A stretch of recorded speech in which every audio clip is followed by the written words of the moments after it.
2 different aspect இருக்குது என்னை பொறுத்த வரைக்கும். ஓட் பேங்க் பாலிடிக்ஸ் ஒன்று இருக்குது, ஜாதி ஓட்டு ஒன்று இருக்குது, அதை தவிர இமேஜ் பாலிடிக்ஸ் இன்னொன்று இருக்குது. சரி. இப்போது திருமதி சசிகலா அவங்களோட இமேஜ், பப்ளிக் இமேஜ் எப்படி இருக்குது? அவங்கள மக்கள் ஏற்றுக்குவாங்களா? சேர்த்தா இந்த கட்சிக்குள்ளே மறுபடியும் அவங்க வருத பொதுமக்களோ இல்லை அதிமுக கேடர்ஸ், இந்த அடிமட்ட தொண்டர்களோ மகளிரோ இவங்க ஏற்றுப்பாங்களா அப்படின்ற ஒரு லார்ஜர் பிக்சர் இருக்குல்ல.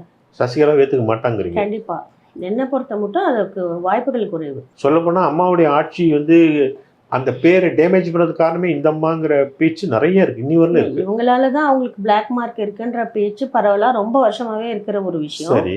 அது தவிர அவங்க இறப்புல இருந்த மர்மம், அந்த மர்மம் விளங்கிச்சா இல்லையா, இன்னி வரல தெரியல. அதை யாராவது இப்போ கொண்டு வருவாங்களா, இந்த மாதிரி நிறைய கொஸ்டின்ஸ் இருக்கு அதுல.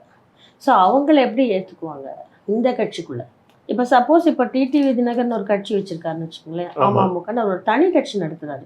இப்போ அந்த கட்சியில இவங்க போய் சேர்ந்தாங்கன்னா, திருமதி சசிகலா அவர்கள் போயிட்டு அதுல சேர்ந்தா யாரும் அவங்கள கொஸ்டின் பண்ண முடியாது, ஏன்னும் கேட்க முடியாது, நீங்க எப்படி அதில் சேரலாம்னு கேட்க முடியாது, வெளியேற்ற முடியாது. Plus so many other aspects other.